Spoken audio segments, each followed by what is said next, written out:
বকুল!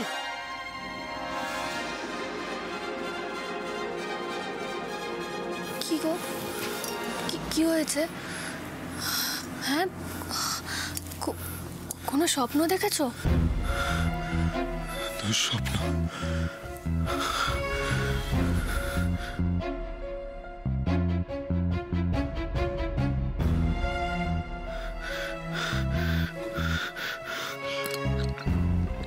আস্তে আস্তে বিষম খাবে তো।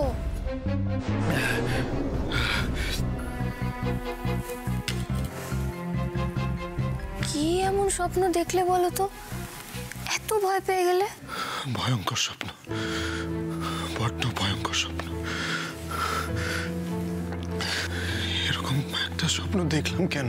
আচ্ছা ঠিক আছে, তুমি আমাকে বলো কি স্বপ্ন দেখেছো। না না, বললে তুমি বেটার ফিল করবে, বলো।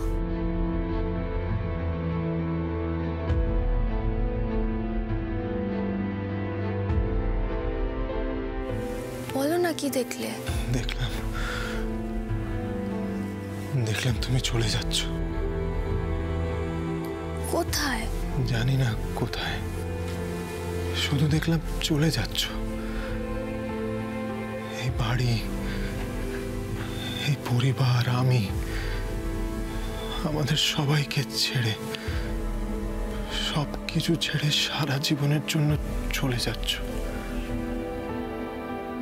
আমি তোমাকে আটকানোর চেষ্টা করলাম, কিন্তু তুমি শুনলে না। তোমাকে ধরতেও গেলাম, কিন্তু পারলাম না। হঠাৎ কেমন অন্ধকারে মিলিয়ে গেলে তুমি। আমি জোরে ডাকলাম, বকুল!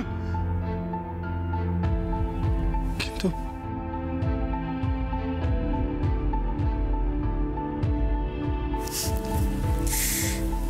এত ছেলে মানুষ তুমি। এবার তো ভয়টা ভাঙো, ওটা একটা স্বপ্ন ছিল। দুঃস্বপ্ন ছিল। তুমি সত্যি সত্যি আমাকে কোনোদিনও ছেড়ে চলে যাবে না তো? কোথায় যাব আমি? এই তো তোমার সামনে বসে আছি। কিন্তু লোকে যে বলে ভোরের স্বপ্ন সত্যি হয়, তাহলে কি এই স্বপ্নটা হবে না সত্যি? আমি তো বলছি আমি কোথাও যাব না। আচ্ছা, আমি তোমার এত কাছে রয়েছি, তারপরও তোমার ভয় করছে? সত্যি সত্যি যেন এরকম কিছু না হয়। আমি পারবো না তোমাকে ছেড়ে থাকতে।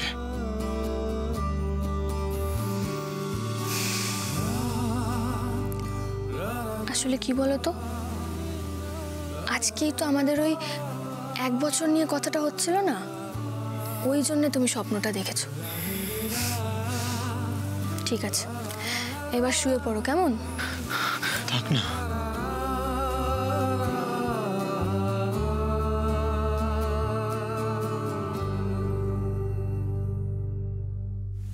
ঠিক আছে, তুমি চোখটা বোঝো, আমি তোমার মাথায় হাত বুলিয়ে দিচ্ছি।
বাড়িটা এরকম শান্ত শান্ত কেন?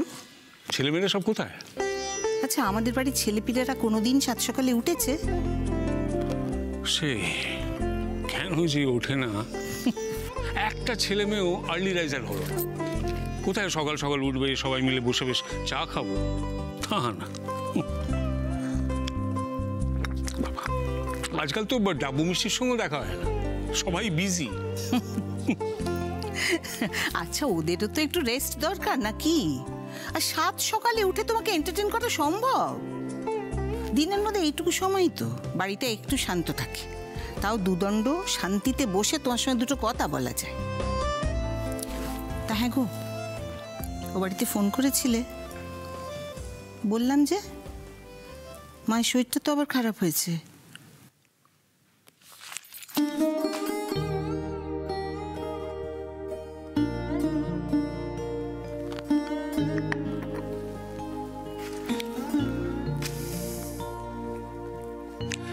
ভেরি সরি, একদম ভুলে গেছিলাম। দাঁড়াও, এক্ষুনি করছি। থাক। এই দেখো, রেগে গেলে নাকি?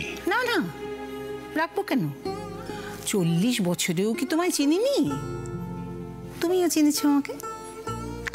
বয়স হয়ে যাচ্ছে বুঝলে, সবসময় সবকিছু মনে থাকছে না। হইচই করার সময় তো কিছু ভুলে যাও না।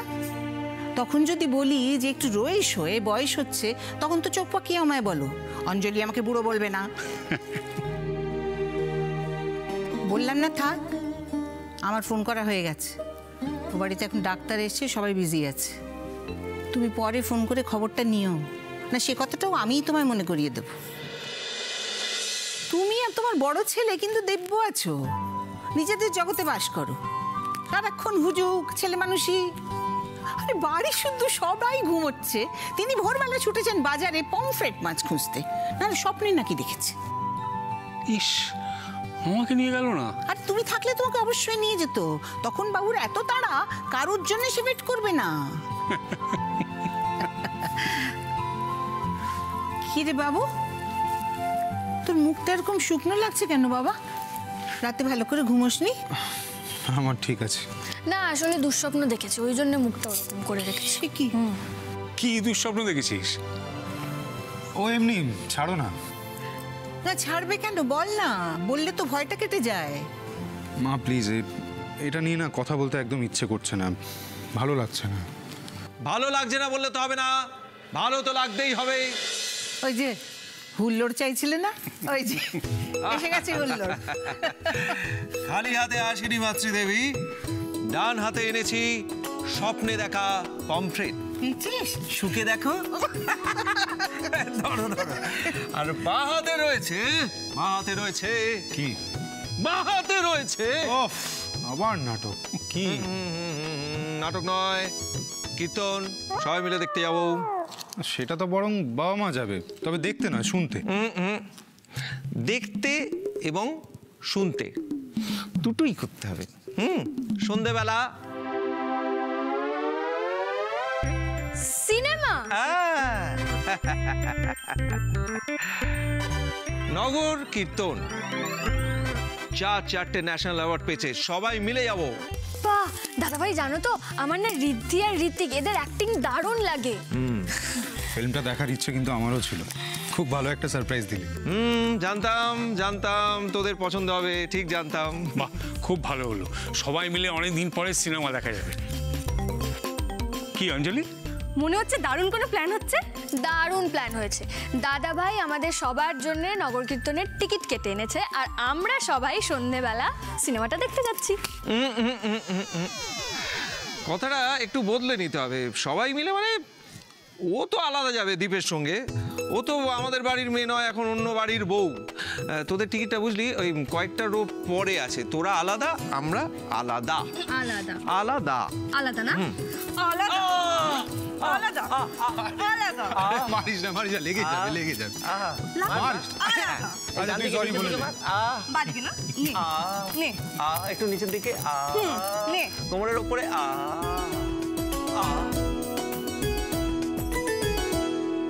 যাক, এতক্ষণে তোমার মুখে একটু হাসি ফুটলো।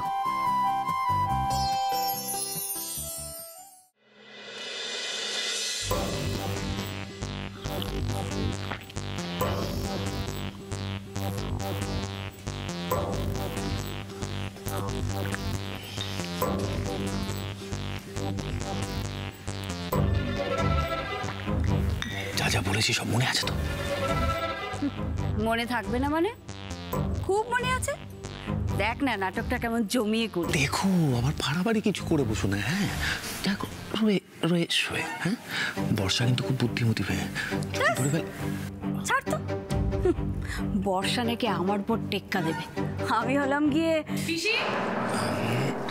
পিসি, ও এখানে আপনি? আমি ঘরগুলো মুছে নিচ্ছি, আপনি যান গিয়ে রান্নাটা চাপিয়ে নিন তাড়াতাড়ি। যান যান যান। এমা না বর্ষা, তোমাকে ঘর মুছতে হবে না, আমি ঘর মুছে দিচ্ছি। হ্যাঁ তুমি গিয়ে রান্নাটা করো। আসলে দাদা তো তোমার হাতে রান্না খেতেই বেশি পছন্দ করে, তাই না? তাই তুমি রান্নাটা করো, আমি ঘর মুছে দিচ্ছি। বাবা পিসি, আপনি যেচে কাজ করতে চাইছেন, তাও আবার আমার কষ্ট হবে ভেবে? আপনার শরীর টরীর সব ঠিক আছে তো, নাকি মাথায় আবার অন্য কোনো প্ল্যান চলছে? এই দেখো, তুমি ভাবছো আমি তোমার জন্য নতুন কোনো ফাঁদ পাচ্ছি, তাই তো? না বর্ষা, তা নয়। দেখো কাল তোমার সাথে ঝামেলা হওয়ার পর আমার মনটা না খুব খারাপ হয়ে গেল। সারা রাত ঘুমাতে পারিনি, শুধু এপাশ আর ওপাশ এপাশ আর ওপাশ করে গেলাম। আমি ভাবলাম যে এরকম মেয়ের বয়সী একটা মেয়ের সাথে ঝামেলা করে কি লাভ, সেই তো আমাদের একসাথেই থাকতে হবে। আর এসব ঝামেলা ঝঞ্ঝাট করতে গিয়ে না আমি ঠাকুরের নাম জপ সব ভুলে গেছি, কোনো লাভই হলো না। যাক, সুবুদ্ধি হয়েছে তাহলে, ভালো। গুড গোয়িং মম। মনে হচ্ছে তোমার অভিনয়ে বর্ষা কাঁদ। নিন পরিষ্কার করে ঘরগুলো মুছে নিন। যাই বলুন পিসি, আপনাকে বিশ্বাস করা যায় না। গিরগিটি যখন তখন রং বদলাতে পারে।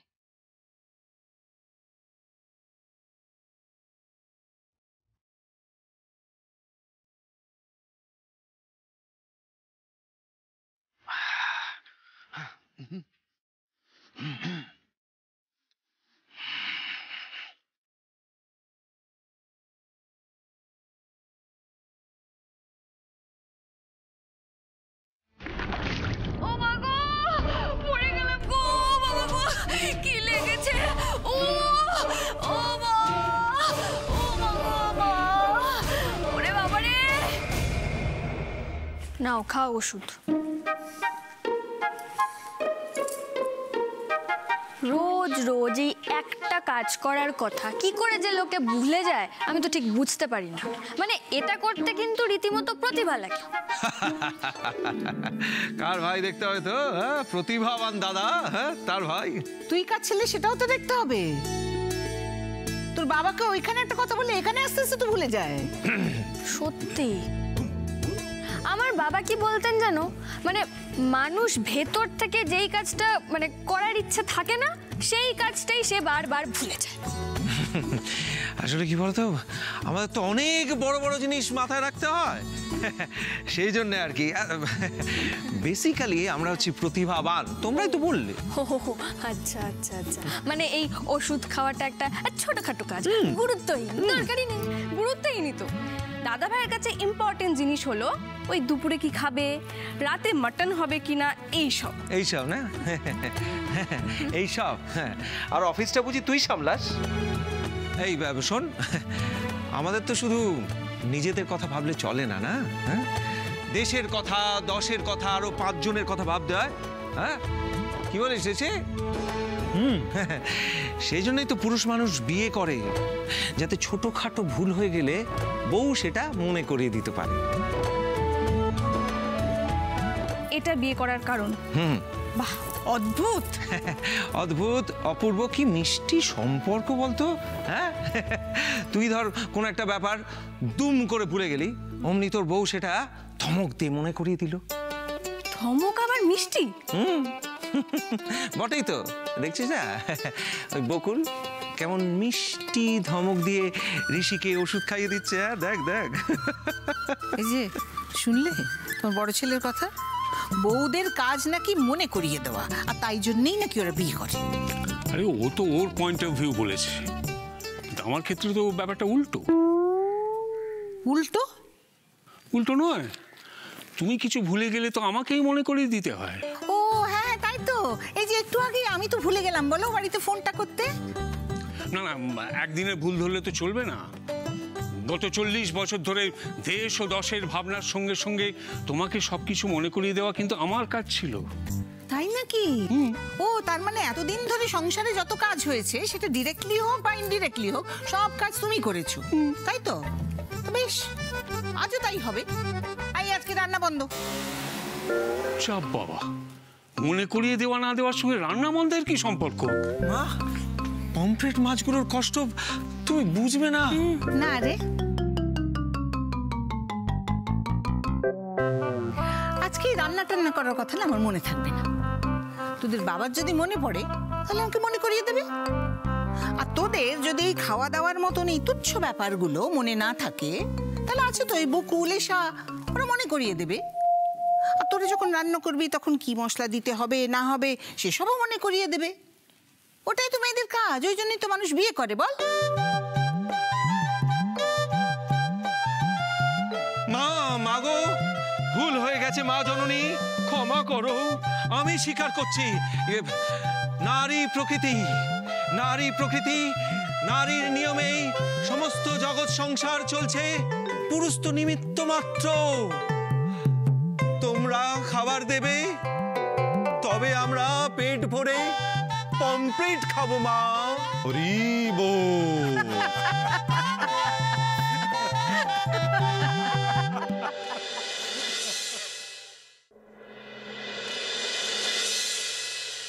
না না, আপনি একদম টেনশন করবেন না, আমি ঠিক সময় মতো ফাইলটা পাঠিয়ে দেবো। হ্যাঁ হ্যাঁ, আপনি এক কাজ করুন মুখার্জি বাবু, আপনি আমাকে একটা মেল করে রাখুন, আমি চেক করে নেব। না না, আজকে আর অফিস যাব না। হ্যাঁ, বাড়িতে একটু সময় কাটাই। দেখুন, কাজ তো সারা বছর রয়েছে, সারা জীবন রয়েছে, এই সময়টা তো আর ফিরে আসবে না, তাই না? এক্ষুনি বললো না ও অনেক কাজ করে, ব্যাস বলেই অফিস কাট। তুই চুপ করবি? না না মুখার্জি বাবু, আপনাকে না, আপনি বলুন। হ্যাঁ হ্যাঁ হ্যাঁ, আপনি একটা কাজ করুন, আপনি বরং সমস্ত কাজকর্ম সেরে তাড়াতাড়ি বাড়ি চলে যান।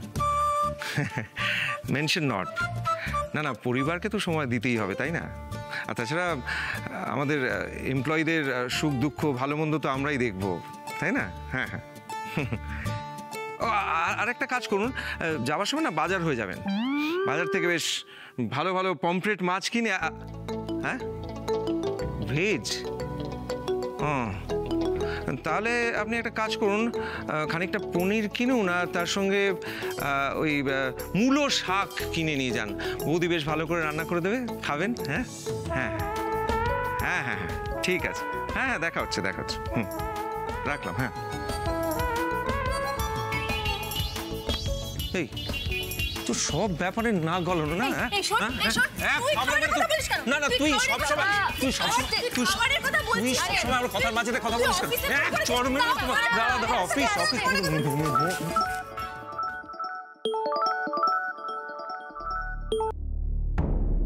হ্যাঁ হ্যালো,